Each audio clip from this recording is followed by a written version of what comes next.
Assalamualaikum warahmatullahi wabarakatuh.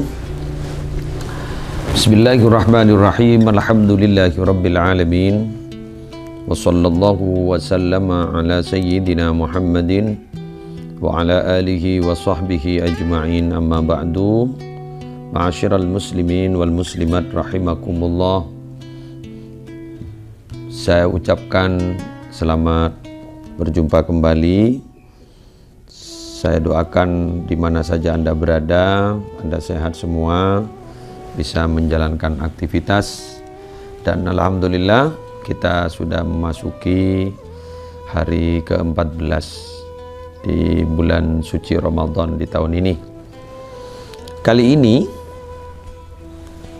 saya ingin menjelaskan sesuatu yang dirahasiakan oleh Allah, tapi sebenarnya ada maksud yang baik di balik hal yang dirahasiakan itu.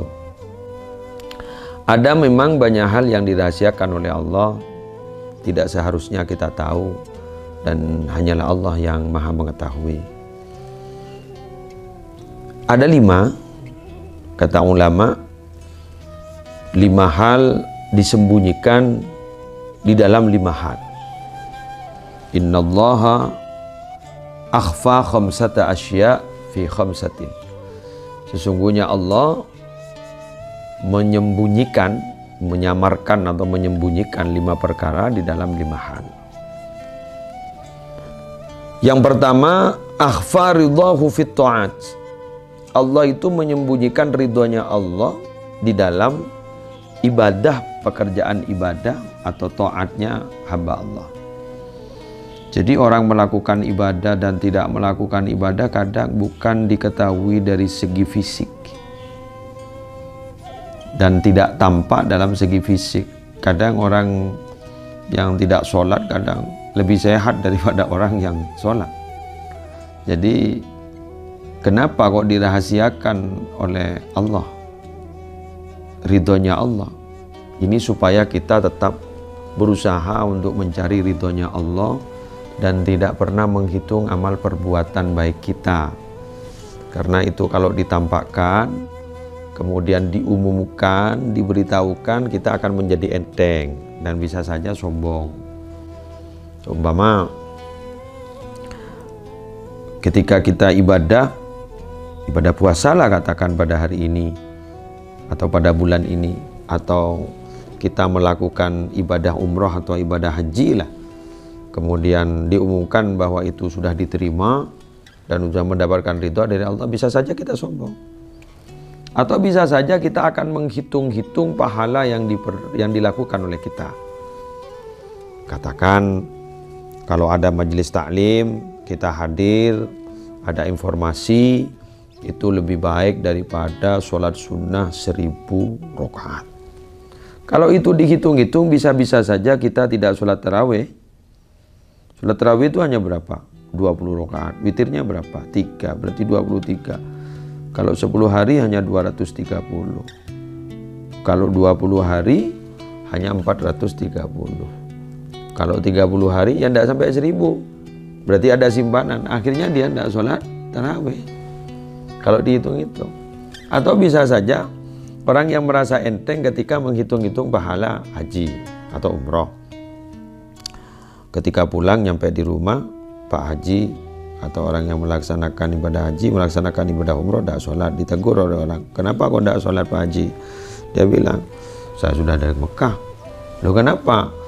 Orang di Mekah itu sholat di Masjidil Haram itu lebih baik daripada 100.000 sholat di sini.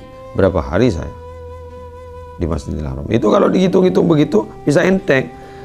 Itu hanya berupa pahala, apalagi ridho Allah kalau ditambahkan, yang jelas kita tidak akan pernah berusaha. Jadi karena kita tidak tahu pekerjaan baik kita, amal baik kita itu yang mendapat ridho Allah yang mana, karena kita tidak tahu, sehingga selalu berusaha untuk mendapatkan ridho Allah dengan memperbanyak amal baik kita. Yang kedua, akhfa ghadabahu fil ma'asi. Allah itu juga tidak menampakkan, menyamarkan, menyembunyikan murka Allah di dalam pekerjaan maksiat. Orang melakukan maksiat tidak langsung disiksa oleh Allah. Ini salah satu juga kelebihan daripada umat Nabi Muhammad. Umat Nabi Muhammad beda dengan umat terdahulu. Kalau terdahulu itu sekali melakukan kejelekan katanya langsung ada alamat di depan pintu. Seumpama ada yang mencuri, itu langsung di depan pintunya ada tulisan bahwa mencuri di rumah ini. Tapi kalau umatnya Nabi Muhammad ditutupi dengan sifat Allah, yaitu As-Sattar, maha menutupi. Jadi Allah itu maha menutupi, As-Sattar. Sehingga kalau kita berbuat jelek, selama kita tidak menampakkan kepada orang lain tidak akan pernah tahu, karena memang sengaja disembunyikan oleh Allah. Kenapa disembunyikan? Supaya orang ini bisa bertobat kepada Allah dan nanti juga disembunyikan di akhirat. Tidak diumumkan. Betapa rahman rahimnya Allah. Yang ketiga, akhfas salatal wusta fis salawati, bainas salawati. Allah itu menyembunyikan salatul wusta. Kan di dalam Al-Quran itu hafidhu ala salawati was salatil wusta. Jadi hafidhu ala salawati was salatil wusta. Jagalah salat-salat yang 5 waktu itu dan salat wusta. Jadi memang salat wusta ini adalah salat yang memiliki keistimewaan. Tapi itu masih khilafiyah ulama. Yang mana salatil wusta itu? Ada yang menyatakan salat isya, ada yang mengatakan salat subuh, salat yang berat-berat. Kita tidak tahu ini. Kenapa? Ya biar kita istiqomah melaksanakan salat 5 waktu, tidak hanya memilih yang salat wusta. Jadi ini memang sengaja tidak diberitahu. Itu memang rahasia Allah, Allah yang tahu. Yang keempat, akhfa waliyahu fi khalqihi. Allah menyembunyikan, tidak menampakkan walinya Allah di antara makhluk, pada makhluknya Allah. Kenapa itu disembunyikan? Kenapa kok tidak ditampakkan? Supaya kita tidak sering suudzon, tidak buruk prasangka kepada orang lain. Bisa saja ada orang yang kita tidak anggap keberadaannya karena memang derajatnya kita anggap rendahan, bisa saja itu yang walinya Allah. Bisa saja yang kita anggap ada orang yang masyhur sekali, ternyata dia tidak ada apa-apanya di hadapan Allah. Na'udzubillah. Jadi ada kalimat kam mim masyhurin indan nas la qimata lahu indallah. Banyak orang yang masyhur menurut manusia, terkenal, viral di sisi manusia, tapi tidak ada harganya sama sekali di sisi Allah. Na'udzubillah. Atau dalam kalimat lain juga ulama menjelaskan kam mim majhulin fil ardi masyhurin fis sama. Banyak orang yang tidak dikenal di bumi, tidak dianggap oleh orang lain, direndahkan oleh orang lain di bumi, tapi ternyata di atas langit sangat terkenal, malaikat kenal semua. Wa kam mim masyhurin fil ardi majhulin fis sama. Banyak orang yang terkenal di bumi, tapi ternyata di langit tidak terkenal. Jadi oleh Allah memang sengaja disimpan. Jadi kita harus menjaga sikap kita kepada orang. Jangan pernah kita merendahkan orang lain, karena khawatir yang direndahkan oleh kita adalah walinya Allah. Apa wali itu? Kekasih. Kekasihnya Allah. Bisa kualat nanti. Bisa kualat. Jadi karena itu Allah menyembunyikannya supaya kita berhati-hati, tidak cepat mengambil kesimpulan, ya begitu. Yang terakhir, akhfa lailatal qadri fi syahri ramadhan. Menyembunyikan Lailatul Qadar pada malam Ramadan. Sampai saat ini tidak ada rumus yang pasti. Ada yang bilang Lailatul Qadar itu tidak pernah pindah, hanya malam 21. Ada yang bilang bahwa Lailatul Qadar itu akan tiba tergantung awal puasanya itu hari apa.